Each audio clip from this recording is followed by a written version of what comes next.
All right, this is Dr. J.P. and I'm doing an interview here with Micah Dequir, and it's about his prayer book, Men Need Prayer.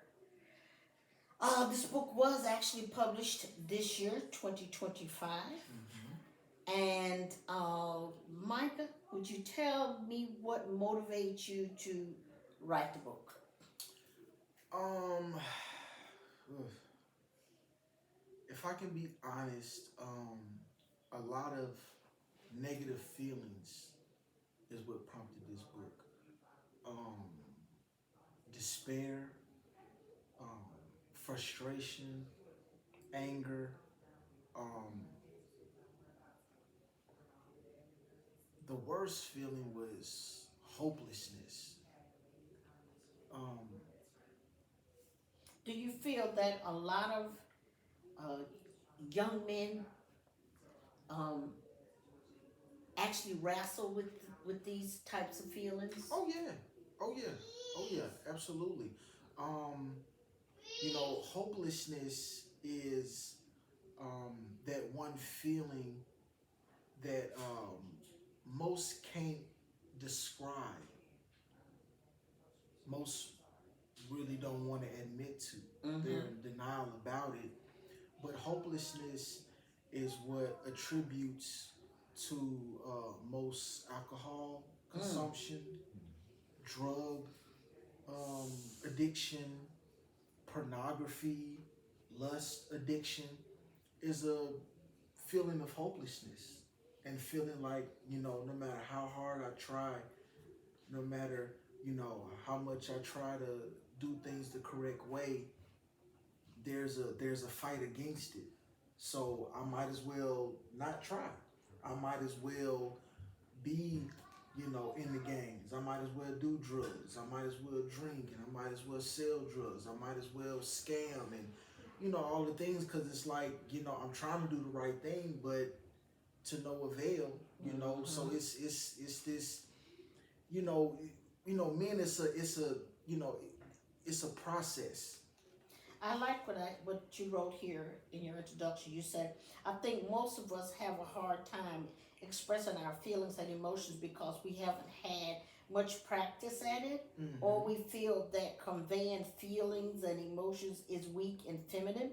But make no mistake about it, us men do have feelings and emotions. Yes, absolutely. We're created in God's image, and God created us. He created us with feelings and emotions. He doesn't want us led by them. Mm-hmm. He doesn't want us controlled by them. But he created us with the heart, and he created us with the mind.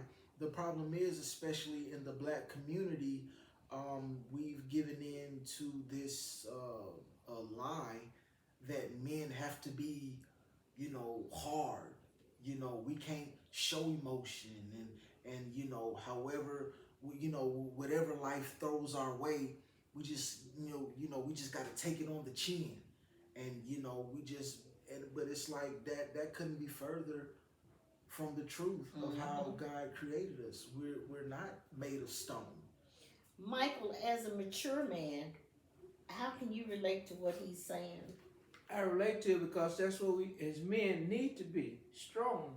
But today's men, we're not strong because we don't talk our feelings out. We want to we look at women and we try to throw blocks on that they coming against us. But we as men, we need to stand up and be men. We need to be more active, not so much in the world and of God, and speaking of religious standpoint as well. Because we as men, we have let ourselves down in the religious aspect of the Bible. And Absolutely. and in this book, it tells us what we as men need to be doing, spiritual and everyday lifestyle. Okay. Absolutely. So when Absolutely. you read the book, okay, because I bought it for your Father's Day present. When you read the book, what was the first thing that, that impressed you about the book? It impressed me because things that I was feeling in myself that I was able to see more in this book that I said, look, what I'm feeling, I see it in this book that I need to strengthen myself. It's not only for me to just to read it, but it made me stronger in my religious and understanding of men as what we need to be as men to stand up in this world which we're living in. Praise God. Hmm. You know, I speak about in the book how, if I were to compare men to a certain object, I would say that we're icebergs. Mm-hmm. Wow. And when you look at an iceberg, on the surface above the water, an iceberg looks like, a real small, insignificant piece of ice. But under the water, they're massive and can cause great damage. The Titanic sunk because it rubbed up against an iceberg, and on the surface it looked very small, but underneath it had popped so many rivets in the Titanic that it inevitably it sunk it. So I describe men as being these icebergs, and what you're able to see on the surface or outside is only a small factor of who we are on the inside and the things that we wrestle with on the outside. Mm-hmm. You may look at a man and you may say, man, they seem like they got life all figured out, or they seem successful, but what you don't know is that man may be suffering from identity issues. Mm. That man may be suffering from rejection issues. That man may be struggling from being molested, or being raped, or being ostracized from his family, because he's the illegitimate child, of his father. So, men, we put on cologne and we put on jewelry, and, we put on designer clothes to mask, and hoping that you fall in love with the exterior. Mm. But, when you date us and when you marry us, then you get to see the chinks in our armor. You get to see the stuff that we can't hide from you. And, if it's scary for you, it's terrifying for us. My God. I love what you say in chapter 2. You said, chapter 2, page 13, to men, respect is love, because with respect comes support and submission. When you respect a person, you support them. You support their goals and aspirations. You support their position and their perspective. You support them financially, mentally, and even physically. You are invested in their plans and in their dreams. Now, do you feel all men maybe subconsciously feel this way, or they're just not in touch with how they feel? Um, I think naturally men crave to be respected. Mm. Um, I mean, it's just, it's how God made us. When Paul was speaking to the new church, um, he did a very specific command. He told the husbands to love their wives. No, he told the husbands to love their wives, but he did not tell the wives to love their husbands. He told the wives to respect their husbands, because Paul was privy to a spiritual insight. He understood the love language of men. Mm. And the love language of men is showing them, and giving them respect. So I think that all men, we crave respect, especially, from our wives and our girlfriends, to the women who we sleep with and share our secrets, with, we want nothing more to be respected by them. Most men would agree that, there's a good chance that the world is not going to respect them. Ah. And we've accepted that. Mm-hmm. But, if I get the respect because of everything I said in the book that comes, with that respect, then I'm okay with that. Mm-hmm. Because if my woman, the mother of my children, the woman that I pledge my life to, if she respects me, then I mean, like I feel like Superman. I can do anything. If my wife respects me and she supports me, I can go get that job. I don't even care. I may not even have the degree or the know-how, but if my wife supports me, hey, I'll go in there. I'll go in there and say what I need to say and do what I need to do to get that job, because I know that my woman, she loves me, whether I'm between jobs or got a job, a career, whatever. Mm-hmm. If she respects me, well, then the world is my oyster. There ain't no job I can't get. There's no salary I can't get. Now, as a woman, a real woman, okay, as a queen, okay, I can relate to that, um, because I come from the generation where women understood that if we support our men, if we encourage and motivate our men, that they can accomplish when they're not even sure, Mm-hmm. when they like you said may not even have the skills, Mm-hmm. but they'll make things happen. When you think about the civil rights movement, All right now, all of our prominent men of the civil rights movement, they have the love and support of who? a strong woman, the church. Martin, he had Coretta. Oh yeah, Malcolm had Betty Shabazz. right. Fred Hampton, he was married. Not Stokely Carmichael. I'm sorry, Medgar Evers. Mm-hmm. He was married.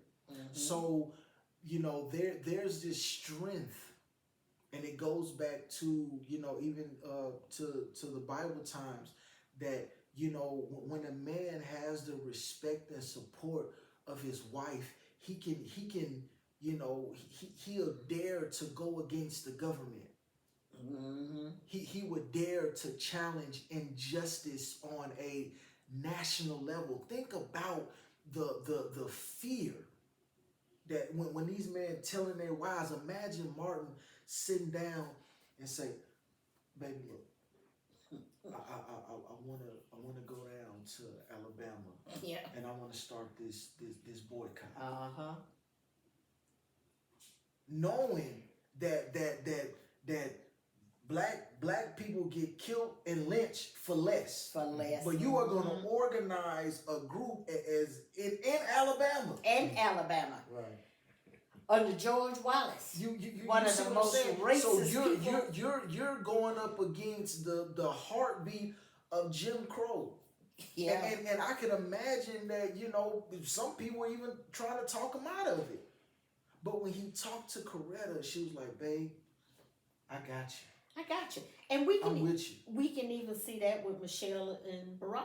Absolutely. Because when Barack said it. He said, "I couldn't have did it if Michelle hadn't went along with it." Yeah. And she even said, "Okay, I'm going to put my law practice aside and I'm going to support your dream." Absolutely. And what happened? This man, who was raised by his mother and his grandparents, this black man, who had all the odds against him, Mm-hmm. became president of the United States. Mm-hmm. Now, watch this. So, if I'm trying to suppress a group of people, Okay. if I'm doing some research to understand, man, how did these prominent black men come to organize and challenge a government? Mm-hmm. So this is where it gets deep. After the civil rights of the 60s, the U.S. government did a little research, and they figured out that all the most prominent men of the civil rights movement were married men. Mm-hmm. So they found out that, the source of the black man's strength came from his family. Mm-hmm.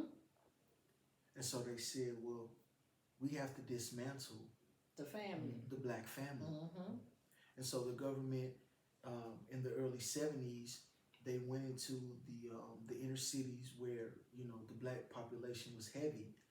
And in a attempt to divide the black family, they went and they told the women that, we'll be your man. We'll give you food stamps. We'll give you Section 8. We'll give you Medicare. We'll give you whatever you need to make it and to feed your family. All you have to do is tell the black man to get out of your house. Yeah, he can't be in. He can't be. There cannot be a family unit. Okay. Now, this is the crazy part now, because you think a government that cares about its citizens would do everything in their power to keep the family together. Mm-hmm. Because psychologically, all research has been proven that every society, every community, every generation is at its best, at its peak, Mm-hmm. when the mother and the father are in the same home raising the kids. Mm-hmm. So you would think that, our government would do everything in its power, to keep the family together. But they actually had a major part to play in the dismantling of the black family. So finding this out was just, man, I can't explain. First it was hurt. Then it turned into anger. Because I'm realizing that our own government has been against us. Yeah. And I don't care who you are. I don't care how rich, powerful, or well known you become. If your government is against you, it is extremely hard to succeed.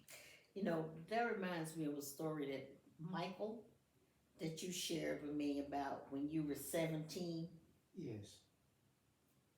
Share that story with us. When I was 17, I worked at this gas station. I was really there just to wash cars. And I was washing the car one day, and I looked up, and some men that are white men that, for example, they was there to talk to my supervisor. And come to find out, the white men, they was dressed in the Ku Klux Klan. Wow. And it scared me that that's the first time I seen a Ku Klux Klan men dressed in the outfits. And I was there, and I'm on the black, and all the rest of the men, and they saw me, they got scared, and we all got scared of each other. And it really brought to my factor, here it is, these men that I had seen that were on the fire department plus the police department. And that we sit there and we recognize each other, that I thought I looked up to for my safety, but looked at them in their uniforms. And it frightened me so. But didn't you say that you heard them say they were gonna kill them a nigga tonight? That's what they were saying. But I don't know if it was a joking or what. But I called my dad. I said, look, I didn't tell him what was going on. I said, you need to come and get me. And I said, look, and I told the supervisor, I lied to him. I told him, I said, look, I don't feel good. I think I need to go home. Shoot, Because it frightened me so that I didn't know You ain't kidding. what to do or what I need to tell them what I seen. They know I seen them. But the fact of it is, I didn't know what they gonna do when they said I need to kill a nigga today. That might have been me. But the fact of it is, I knew I need to get out of there. And that's what I did. I left. You didn't go back to work for him either, did you? I didn't. No. And that's the hopelessness. Yeah. That I'm referring to. And just the kind of mother and godmother that I had, you know, I had a fight in me Mm-hmm. that I've come to realize that most men didn't. So where the hopelessness kind of drove me to be better, you know, for a lot of black men, that hopelessness drove them to really just give up on going against the system, fighting the system, fighting for their kids, fighting for their marriages, fighting for, you know, their 40 acres and a mule. It was like, it just, like, why should I? I might as well just give up. I noticed you have purpose. Mm-hmm. So we can say that your purpose was because you needed to find your strength, find your inner strength, find yourself. Well, Clear that up. and I attribute this to God rest his soul, Dr. Miles Monroe. Mm-hmm. That was the first thing I needed to do in life, is find my purpose. Mm-hmm. Because finding my purpose brought me back to God. Because who better than to tell you your purpose than the person that created you? Amen. Who to that. better to tell the creation its purpose other than the creator? Mm-hmm. So seeking my purpose, why was I created? For what purpose, and for this time, and for what reason? Mm-hmm. That's what brought me back full circle to God, and asking God the hard questions, asking God the why. Mm-hmm. You know, in seminary school we call it theodicy. Mm-hmm. You know, why do good things happen to good people? You mean why the bad things? Yeah, happen yeah. to I'm sorry. people? I'm sorry. Why do bad things happen to good people? Mhm. So you know, it's you know, not going to God, you know, with this, you know, now lay me down to sleep, and you know, we were taught, you know, you don't question God, but no, you do question God. It's okay. Like, God's a big boy. Like, he you know, you ain't asking him. He don't, like, he ain't keeping no secrets. No. Like you can ask God why, and he's not gonna shun you away. Like, you can ask him these questions, and when I ask these questions, this would lead me to find this stuff out. Cause I'm like, well, like, God, like, is this it? So I'm just a black man in America, and I'm just born to fail. So we touched on purpose. Mhm. We touched on respect. Now let's touch on accountability. Whew, this is the rough one. This is Okay. the rough one. Society in and of itself is struggling with accountability. Oh yes. You know, men and women are struggling because, you know, it's so easy to blame your misfortune. It's so easy to blame your actions. It's so easy to point the finger at someone else and say it's someone else's fault. But accountability looks inward.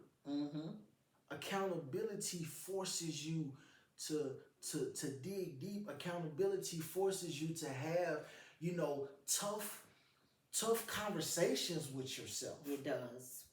It does. And also being a black man in America, when you speak of accountability, you have to look at who has been accountable in your life to help you be the man that you need to be. And that's a big factor, because men, you know, your father is the one that teaches you accountability. You know, when you hand your dad your report card, and instead of seeing A's and B's, I'm seeing C's and D's. I'm like, well, son, what's going on? Mhm. You not studying? Exactly. Do you not understand? See, it is but like I said, now is always the teacher's fault. The teacher don't like me. Right. What the teacher got to do with you reading your lesson? Bottom line is, your teachers were not accountable for your success. You're accountable for your own success. Exactly. But I want to touch back. You mentioned your mother and your godmother. Mm-hmm. And being that your father was not there in that early part of your life, how do you, well, of course, I'm your godmother. So we didn't have any choice but to try to instill in you the drive to just stick with it. Mm-hmm. Okay.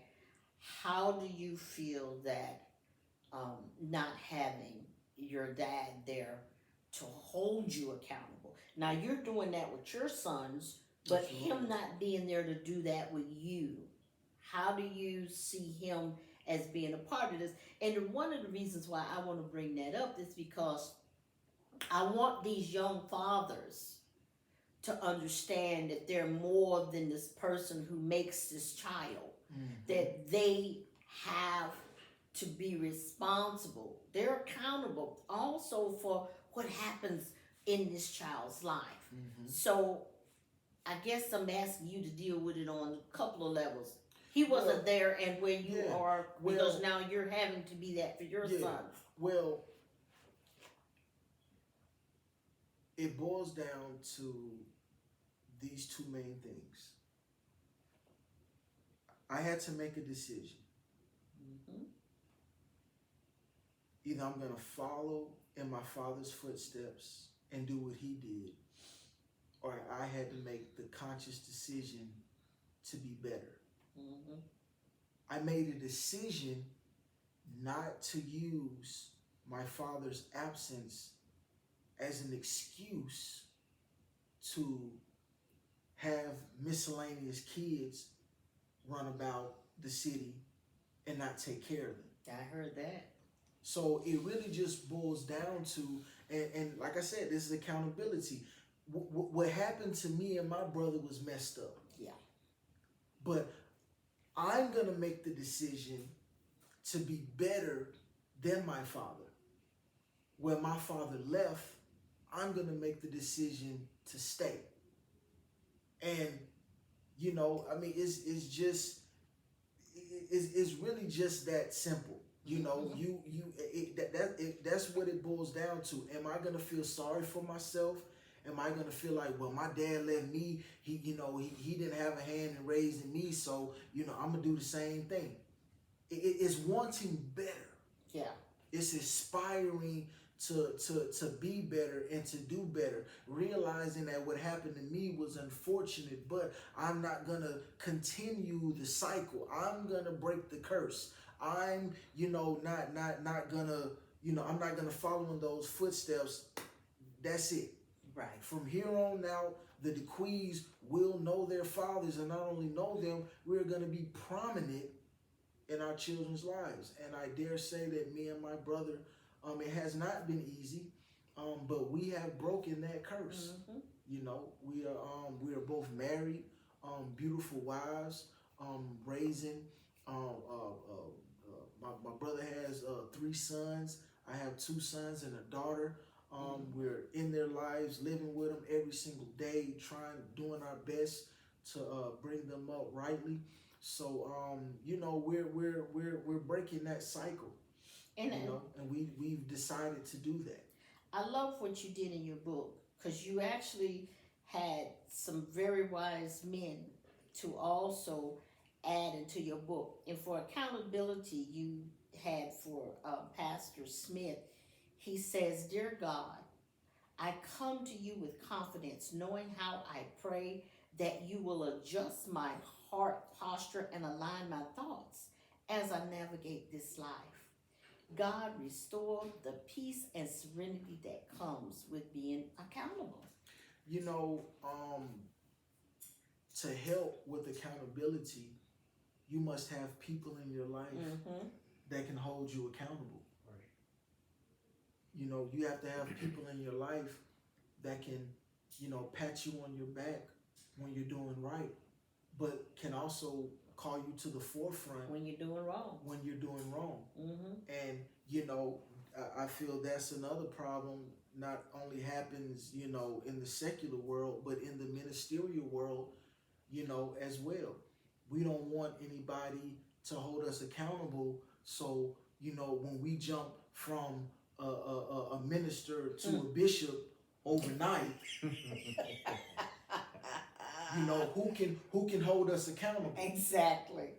And I think too, I'm gonna jump back to your mom and um, the role that we played in your life was we did hold you accountable. Mm-hmm. Okay. And a whole lot of times it got on your last nerve. Yeah, and you know that's one thing I can definitely commend from my mom.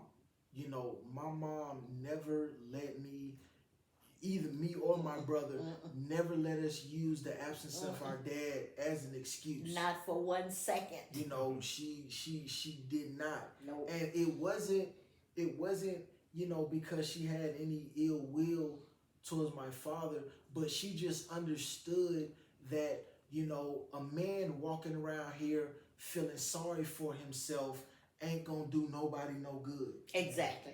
And I think a lot of times, you know, a lot of women, you know, when their dad isn't prominent in their life, you know, women are natural nurturers. Mm-hmm. So they nurture maybe a little bit too much, and when all you're getting is the nurturing aspect from a parent, and you get no discipline and no accountability, it really makes for a sorry man. But I think too the fact that your mom was not the type of person to take. She was gonna hold you accountable. Oh yeah, She gonna do that. That's her Yeah. personality. yeah, And absolutely. I thank God for that because, you know, that I believe has made the difference in Oh yeah, your and your brother's life. And I think I hear a lot of times, and Mike, you can talk to this. I hear a lot of times from men that say, you know, my mom was so messed up behind what was going on in her life that she couldn't be that strong hand in my life. So, you know, your mom just she had to put a foot down and she had to stay on it. You was blessed to have both your mother and your father. Yes. Okay. It was where I was, like you stated, I was blessed to have both of them, but they both was there to discipline. It wasn't just one side discipline.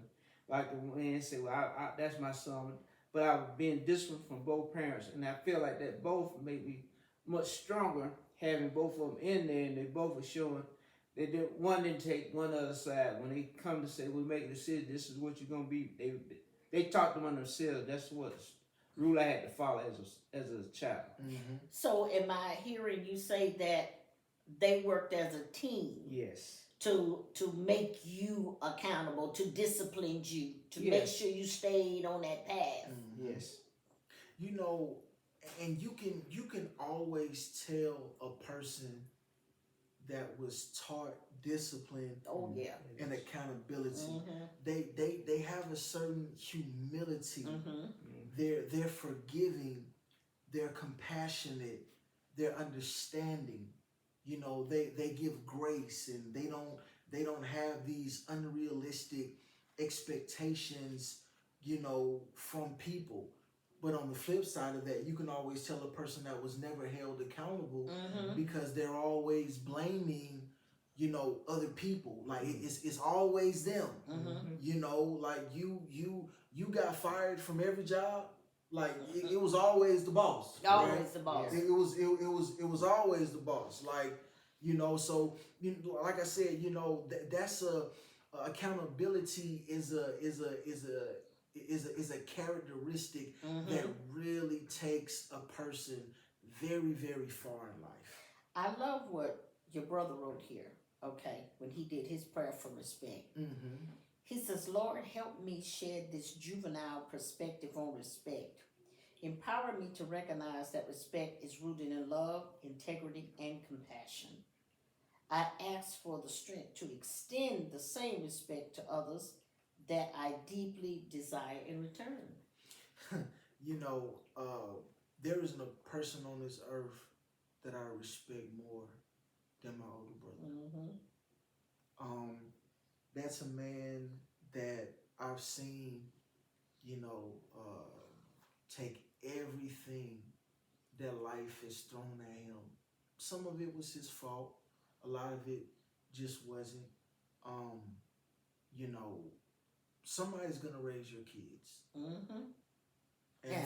for these men out here, if you don't raise your son, the streets will. That's right. The streets are waiting, and they will snatch your son up and chew him up and spit Spin him him out. right on out. And if he's lucky, he will be 50 years old and free Mm-hmm. and happy. But you know, I respect my brother so much, and you know, my brother's 5'4", 5'5", but when I tell you he commands the respect Oh, of yeah. a person that's about 7 feet tall, like I've never seen it before. You know, you know, just the way, um, you know, people just, you know, he's a very wise person. Mm-hmm.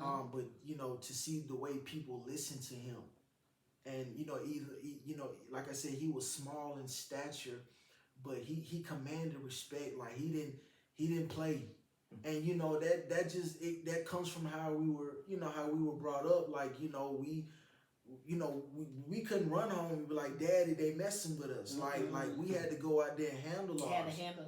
But also, if I may interrupt too, as you're talking about him, you know, I see your dad in him too. Some of that's DNA, Oh okay? yeah, oh yeah. Because your dad would walk into a room and demand respect just by walking in the Yeah. room. Um, so the brother was he had the confidence. Life life he had the confidence to understand that he had to make things happen Mm-hmm. because of the way he was brought up. Mm-hmm. Okay. And he was brought up tough and hard and, you know, in the streets. Mm-hmm. So he had a whole nother aura about himself. But I thank God for that, because that DNA that got implanted in your Mm-hmm. brother, who might be older but smaller than you.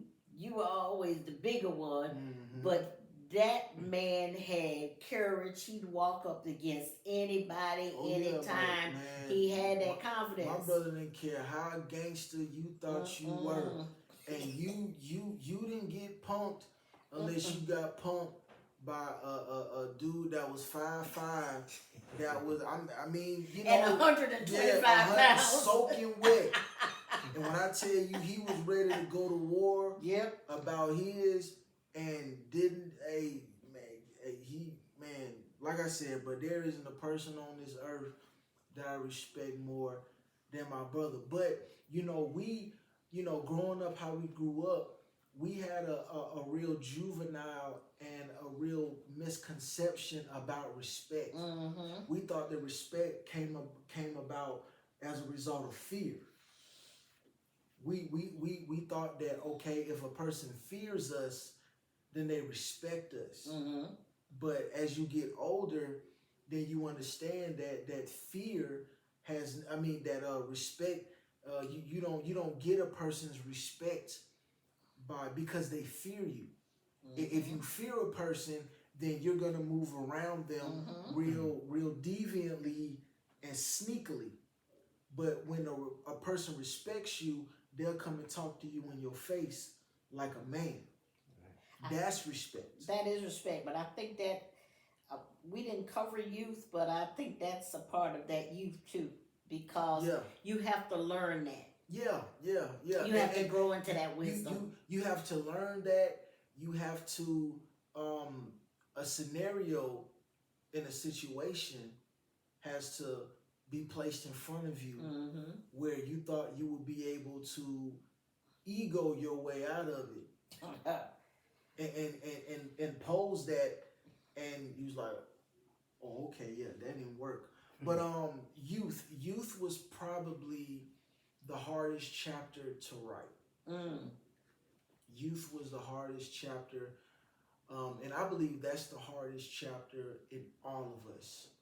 Probably. In all men, because the fact of the matter is, no matter how grown and no matter how old a man gets, he's always he always reverts back to that child. Wow. He Now, always reverts back to that child because our childhood is really what makes us and defines us. It's the trauma that we experience in our childhood.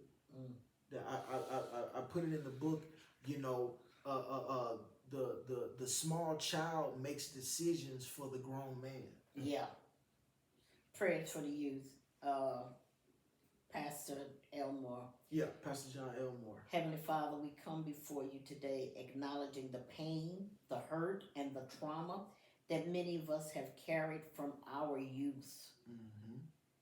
You know, and that is, you know, what happens in the youth, it's going to affect your entire life. And that's not only for men, that's for anyone. Yeah, okay? Absolutely.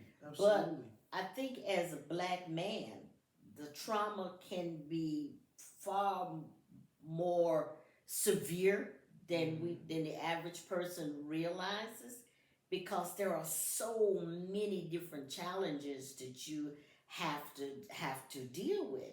You're growing. You've got community. You got your environment. You got striving for success and excellence and trying to figure out your path, your journey. You know, and the crazy part is, I found all of this stuff out the hard way. I'm in a point in my life where I'm doing shadow work. Shadow work is when you go inward, and you know, like I said, you start asking yourself, you know, these tough questions. Why am I like this? Like, what's wrong with me? Why do I react this way? And why do I assume this?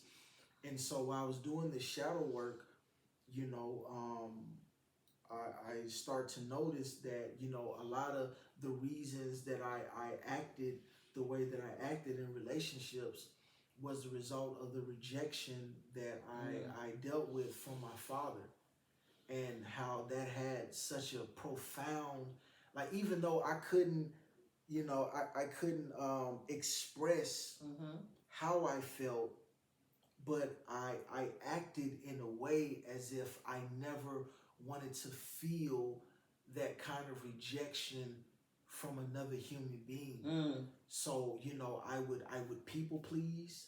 I would dumb myself down in order to keep friends around. Oh my God, I was a mess with women. You know, when it came down to that, you know, like, even to the point where, you know, I wouldn't even ask for their number, because I couldn't take them saying no. Like I couldn't you know, work up enough courage to say, hey, you know, let me get your number. So I would wait till they're like, well, you want my number? You know, that way I wouldn't, you know. So I'm moving around and I'm doing all this stuff because I never wanted to hear a no. I never wanted to hear, well, I don't really like you like that, or, you know, just any kind of rejection. I was so fearful of that, because, you know, my father openly rejected me and my brother. Like, my father left us, and we found out, you know, where he was, and we went to him, you know, and then he left the city. Right. So, like that, I was, man, like I said, I was young, so I couldn't express how I felt, but it was just a feeling.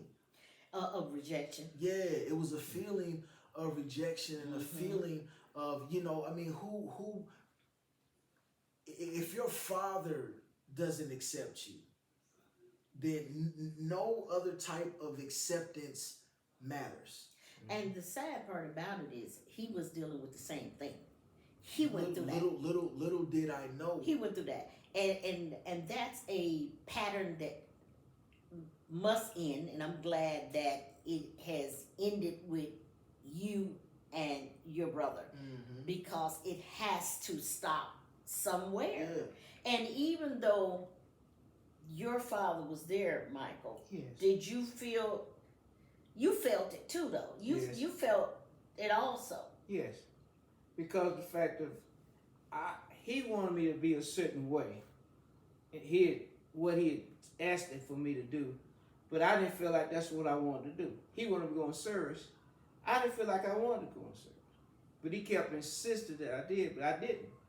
But then he started speaking badly because I didn't. But I just told him, I said, look, this is what I want to do. You gotta, sometimes it's not when you're being disrespectful, it's when you need to stand up and talk to him in a way that you're a man like he's a man. Basically, that's what it's all about. Yeah, absolutely. And that took, man, I applaud that. That took because I know you respected and you loved your father.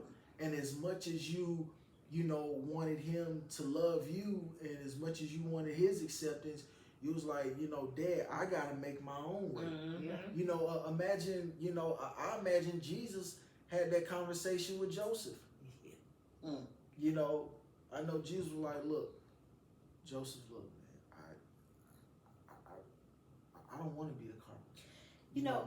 My plan is my calling is different from your calling, and we as fathers, we have to be okay with that. We can't live vicariously through our children.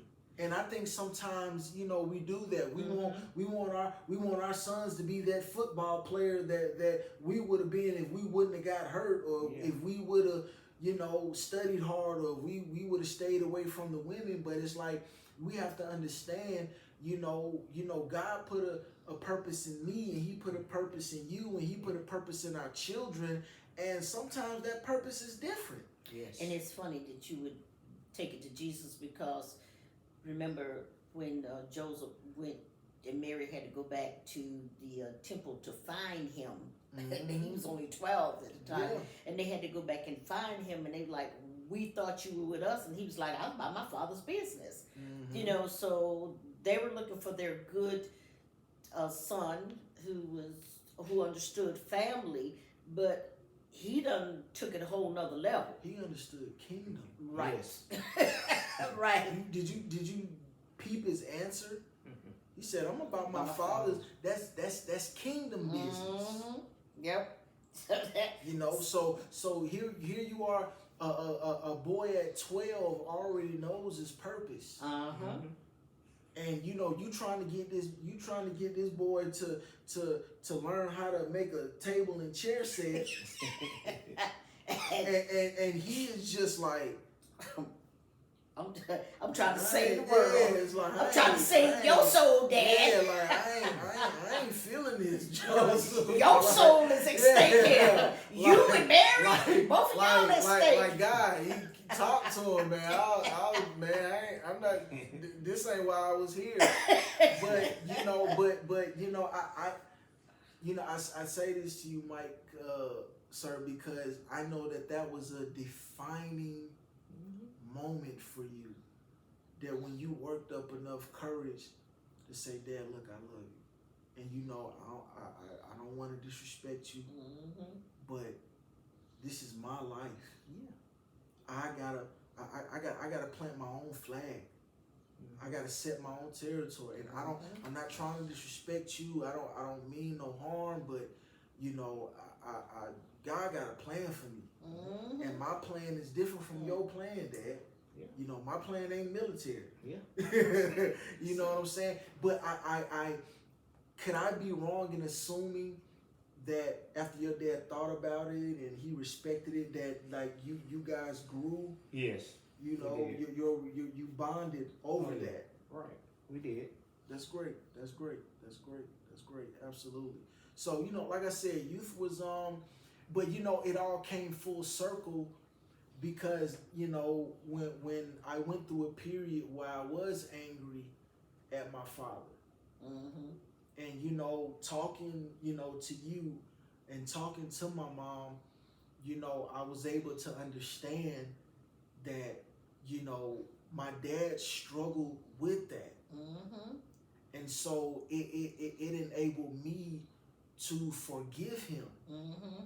and to, you know, release him, you know, of you know, of the guilt and of the blame, and you know, Yeah. it's your fault that I'm Yep. going through this. It's your, you know, so it's like, you know, it was a full circle moment. Mm-hmm. And that's what that was, me going to his gravesite. Mm-hmm. You know, that was the full circle moment of me, you know, just understanding that, like, you know, it is what it is, It Dad. is. And But you accepting know, it. I accept it, but I'm gonna be better. Yeah. Yeah. Like you gave in to the hopelessness. I'm not judging you. It is what it is. Mm-hmm. But you gave into it.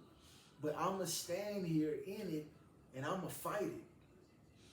And I can relate to that because when I left Connecticut and came back south to Georgia in 2007, yeah, when I actually ended up in South Carolina, I went to my father's grave and I stood over his grave, and I didn't even realize how much was in me.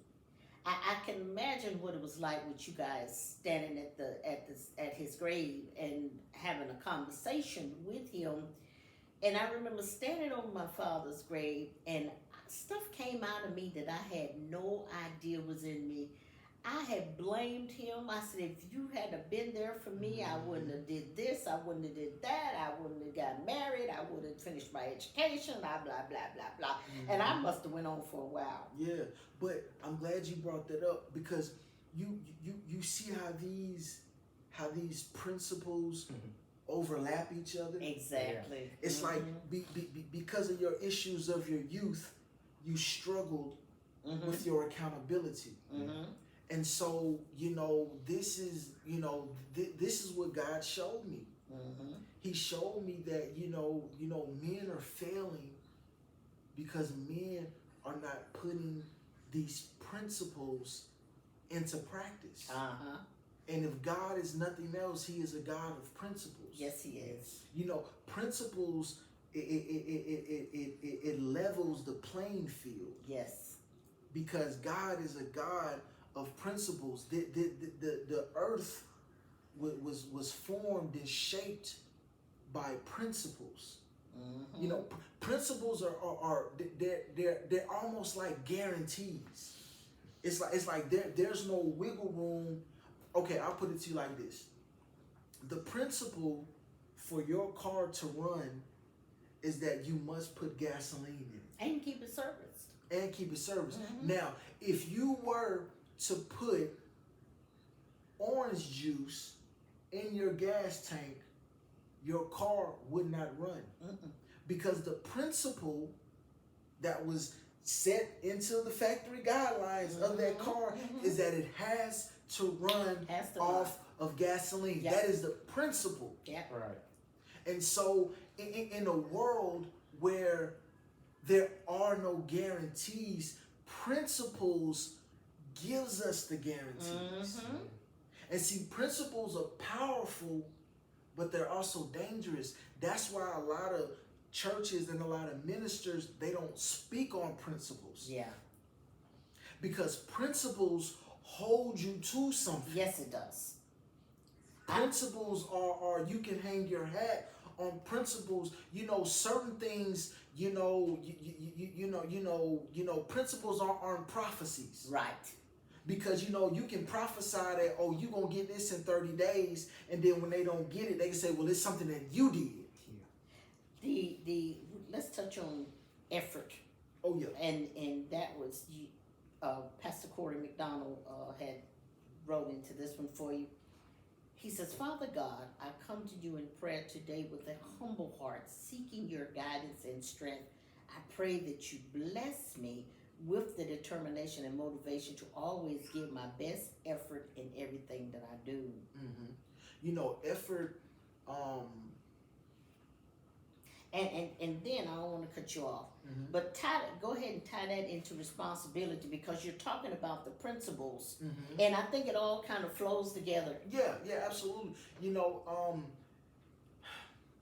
Effort is something that all men are going to have to realize. If you want to be successful in anything in this life, you have to put forth a sound effort. Yes. The problem that a lot of black men struggle with is that they quit too easily. Oh yeah. Something doesn't work right, they run. Yep.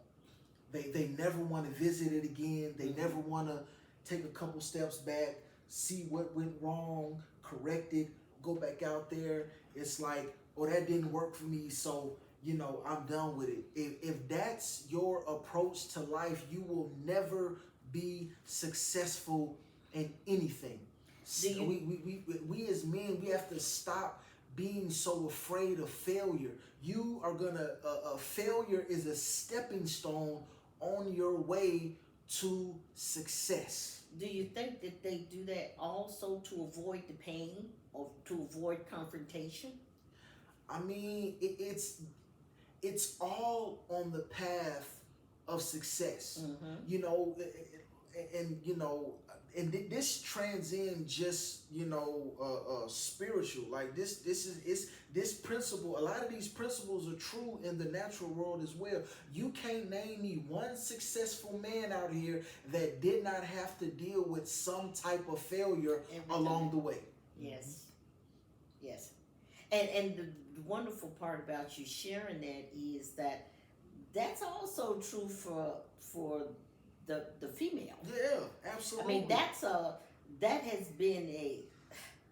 that is what has sustained Black America. Yeah, we're so scared of no.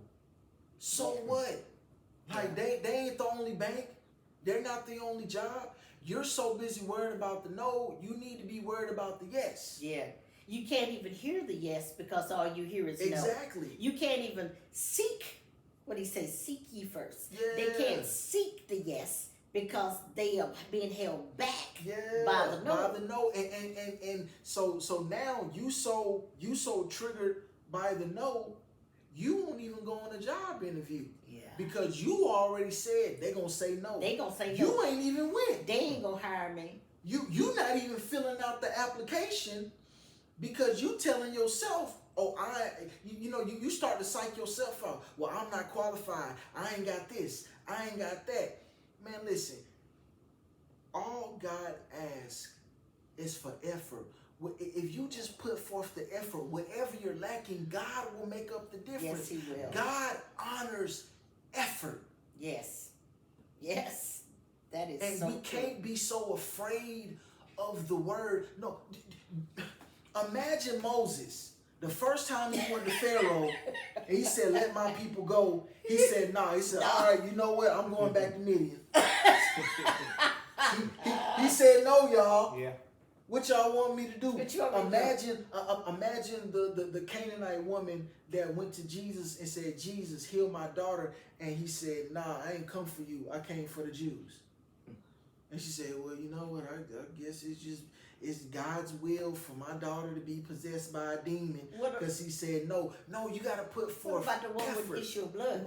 Girlfriend got down on her knees. You see what I'm She saying? got down there and she crawled She for didn't that say, road. well, She said, if I could just touch that heel. Yeah, she like, You might not. Imagine blind Bartimaeus. Oh. People telling him, shh. Shut Nah, up. I want to see. Shut up, brother climbed up high. That was Zacchaeus. Zacchaeus. Yeah, blind Bartimaeus. He started getting louder. He said, "Oh, I'm getting on y'all nerves. Jesus, Yeah. Jesus, Yeah.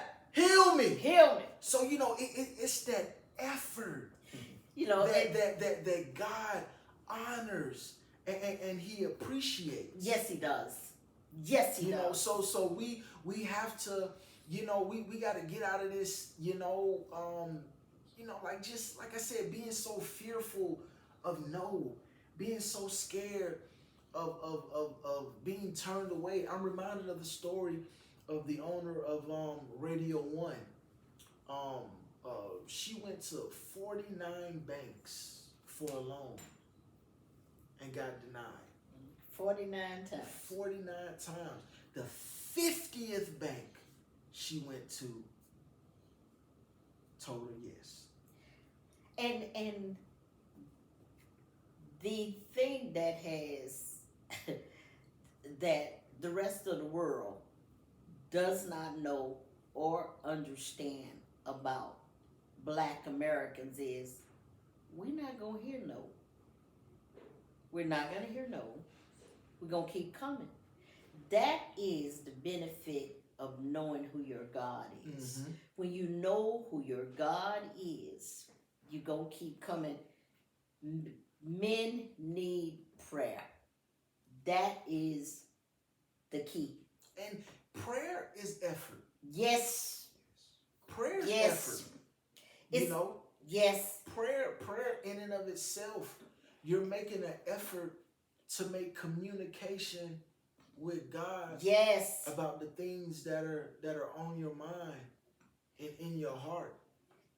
As this minister says, prayer for responsibility. Dear Mm-hmm. Lord, help me to be a God-fearing, responsible, and disciplined man, Mm-hmm. so that I can be a better father and a husband to my family and a better, more mature leader in my community. I pray that I may have a positive impact on someone's life. Mm-hmm. You got to be standing in order to say I want to be responsible. The reason responsibility is, if it wasn't for the acronym of prayer, responsibility would either be first or come right after purpose. All right. Because responsibility takes us back to the garden. Mm-hmm. Mm-hmm. God created Adam, and right after He created him, what did He give him? Responsibility. Exactly. Before God gave him a wife, He gave her responsibility. Because there are levels to responsibility. That's why as men the responsibility of another human being is the highest form of responsibility. But you got to work your way up to it. So the first thing God did, He put Adam in the garden and said, "Hey, I created this garden. I want you to manage it." Yes. So manage this garden, do right by this garden. And Adam did that. He said, "All right, boom. Now, you see these animals? I want you to name these animals. Mm-hmm. You're responsible for naming them." Mm-hmm. Then Adam did that. He said, "You know what? You took care of the garden. You named these animals. I think you're ready for the highest level of responsibility. I'm going to give you another human being to be responsible over." So as men, we have to recognize the stages and the phases of responsibility. We have to understand what God requires from us when He makes us responsible. I put it in the book. If God gives you apple seeds, you better not bring God back apple seeds. No, you better plant them seeds. You better bring Him back some applesauce, an apple pie. You better show Him an apple orchard, because anything that God gives you responsibility over, He wants you to multiply it. And the reason I back this up, Jesus gave the parable of the servant with the three servants that the king gave them a portion of talents. To the one he gave 10, another one he gave 5, and another one he gave 1. He was pleased when the two servants doubled what he gave them responsibility over. But he was mad because the last one, it's not that he lost it, he didn't do nothing with it. Didn't do nothing with it. So if I'm making you responsible over something, I'm not expecting for you to give it to me back in the same way I gave it to you. You need to multiply it. You need to cultivate it. So understanding responsibility really brings us back to the very core of God's intent on what he had in mind when he created man. He created us to be responsible. So there is a God-given responsibility that I regret saying that most men have not even tapped into. We have yet to walk in our God-given responsibility, and that's why a lot of things do not go right in our lives. So, like I was saying, out of frustration and hopelessness, I was just lamenting to God, and I was like, God, is this it? So I'm just a black man in America, and no matter how much faith I got, no matter how much I pray, no matter how much good I try to be to you, to my community, to my family, I'm just not gonna succeed. And so he said, son, the reason that you and most men won't succeed is because you have yet to implement these principles in your life. And I'm like, well, what are the principles? Like, where they at? Show me. And he said, prayer. I'm like, prayer. Now, in school, we are taught to write left to right. But as prayer kept ringing to me, when I wrote the word prayer, I wrote it from north to south. Okay. And so when I got to the P, I heard purpose.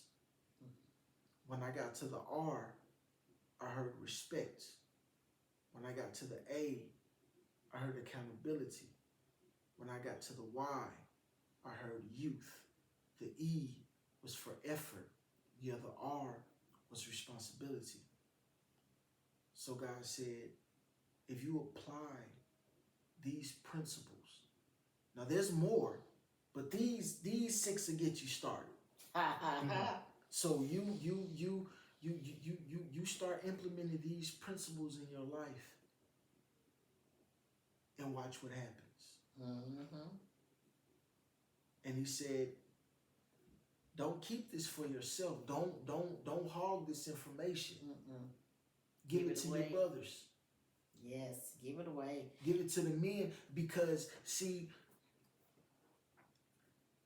the reason the church is lacking men is because the preachers stopped preaching about principles. Go ahead now.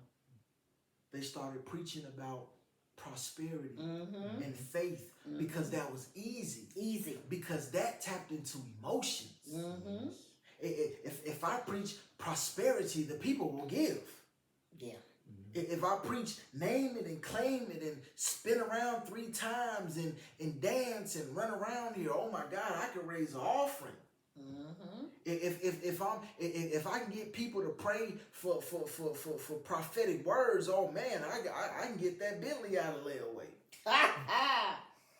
You said a mouthful. But what you did was you created a culture of people that think that they can buy God. Instead of understanding who God is at his core, and God is a God of principles. And it is only until you abide by the principles and you apply the principles that you will begin to see success. You will begin to see peace and love and happiness, and all the things, respect, all the things that men need to feel important and that they are thriving on this earth is principles. It is principles, and I wanna add one more thing Mm-hmm. to this. You summed it up, but one of the things that I see we have to do with this prayer, we have to lift our brothers up. I love how you had different men of God to go through and addressed how they felt about the principles. Every man. But in the Go end, ahead. Go ahead. I'm sorry. but in the end, brothers have to be responsible for their brother Absolutely. and have to pray and intercede for each other. Mm-hmm. Because by doing this, we unite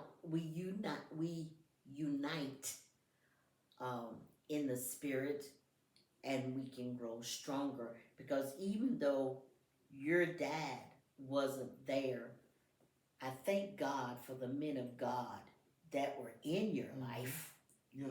to help nurture and to teach and to be an example. Well, I don't know. I think us women probably did the nurturing, but they taught you, and they were role models around there to give you some vision of what it looked like. But they also lifted you up Yeah. Absolutely. in prayer. Yeah. Every man that I reached out to pen a prayer, there are men that I admire, Mm-hmm. men that I look up to. You know, these are men that have taught me life skills, Mm-hmm. God skills, man skills. These are men that I can call and that will hold me accountable. Oh yes. You know, these are men that are not afraid to check me, Mm-hmm. and you know, and these are men that when I am corrected and when I am held accountable, I don't cut them off Exactly. because I respect them, and I respect the level because they have poured into me. Exactly. Then I can receive their correction and I can receive their accountability because they have poured into me, so I know that they love me and they only want the best for me. Exactly. So you know, I have a group of men that you know, and that I glean from. And as men, you know, we need that. Mm-hmm. You know, we you know, the street term is the OGs. You know, we need the OGs. You know, we need older men that, you know, that we can get wisdom from, and they don't have to be perfect. Stop thinking that, you know, the men that you look up to needs to have it all together. You know, sometimes, you know, I've I've learned a lot of what not to do from these men. You know, I mean, but that's an important element of it. It is. You know, a lot of time you can learn from a person's mistakes. Exactly. Yes. So don't always, you know, discredit a man because he's been a man, because he's made mistakes. Learn from them. Don't laugh at him. Understand where he went wrong at and say, okay, well, I know I don't need to do that. You know, I could lose my family. I don't need to do that. You know, I could lose my house and my business. You know, so, you know, like I said, and these are men from all walks of life. You know, these are educators. These are, you know, doctors. These are men of God. You know, I've learned. You know, I've learned from pastors to pimps and everywhere in between. You know, I learned value and a lot of from respect. I learned from a pimp. His name was Gorgeous Dre. He was a pimp out of New Orleans. But I mean, you know, he taught me a lot. Mm-hmm. He taught me on being a man of respect is not lying. You know, the first lesson I had on respect as a woman, not counting the my grandmothers who raised me, it actually was a man, and it was a Muslim man. Now I am Christian, but I remember him actually sitting down with me. Met him on a train in New York and start telling me what um, a a godly woman looked like and how she carried herself and how he could see those qualities in me. The reason I brought that up is because you can learn from almost anybody that Yeah. understands these principles you got here: purpose, respect, accountability, youth, effort, and responsibility. Yeah. You know, we are responsible for our actions, and people are going to notice those actions no matter where you are, Yes. Absolutely. Absolutely. you know. Absolutely. Well, I thank you for this interview. I thank you guys for I, wanting to interview me. I thank Yes. you for Thank you. sharing, you know, this book with the world. Um, it's a small book, but it's got a lot. It's a lot of power in Oh here. yeah. Hey, I ain't no fool. I understand, men ain't finna be reading no couple 100-page books. Mm-mm. They not. But you don't it doesn't have to be, all drawn out to be impactful and be powerful. Mm-hmm. This book is meant to get straight to the point. And it Yes. does. You got 57 pages of power. Yeah. You said you the last thing you wrote was, Lord, let your will be done in my daily life and not my own will. And help me to know the difference. In Jesus' name. Amen. It's a powerful little book.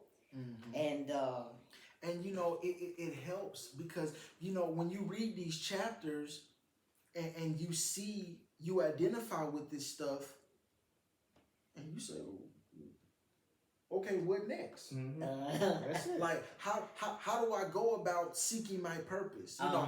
How do I go about becoming a man for respect? Boom, I got a prayer for that. Yeah.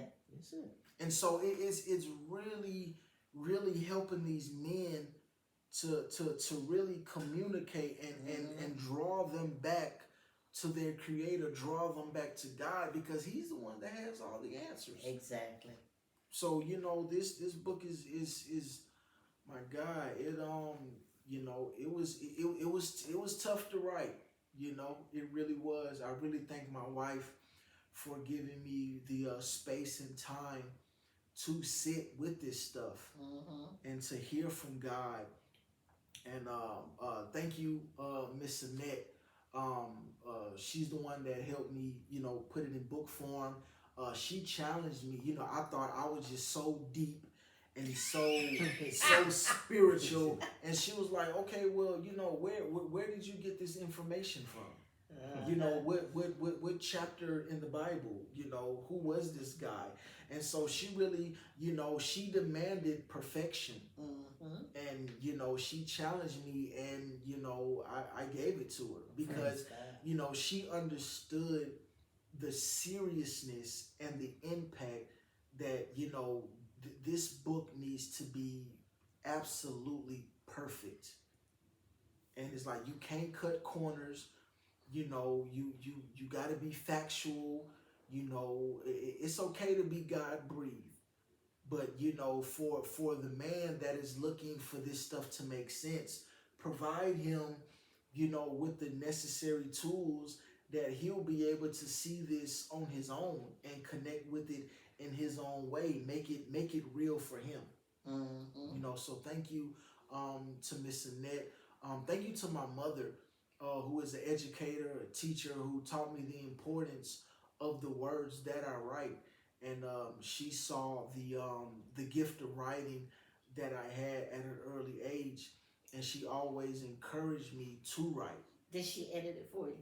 No, Miss Annette did that. Okay. Yeah, Miss Annette edited this guy. But Miss Annette helped her edit her book. Okay. So I knew I was going to the right person for that, man. And thank you for all the gentlemen who penned the prayer. Thank you to Bishop Alvarado, Pastor Anthony Smith, Pastor Elmore, Pastor Corey McDonald, Minister Plessy, and my older brother. I salute you guys. Thank you guys so much for letting God use you to pen a prayer in this book for these young men, to get these young men back in the kingdom. The church is we are, oh my God, we are low on men. on men. It's plenty women in there. But you know, but I mean, that's what Dr. Miles Monroe said. He said, you know, you know, women automatically come to church. Men, you got to go find them. Now, where can the book be bought? The book can be bought on Amazon. You can buy the hard copy or the paperback copy, but it's also on Kindle. So for all you truck drivers and couriers that you know don't have time to read because you on the road a lot, you can download it from Kindle. And you know, while you doing your routes and your runs and working for FedEx and Amazon and UPS, you can be getting this in your system as well. So you know, there really is no excuse, man. If you're, you know, if you're trying to, you know, better yourself, if you're trying to be a better man, a better father, a better husband, a better man for the kingdom, this is the book that you need. No disrespect to all the other self-help books for men, but you definitely need this book in your arsenal. And I will definitely say you will be blessed. Once again, like and subscribe to my channel. Have a blessed and awesome day.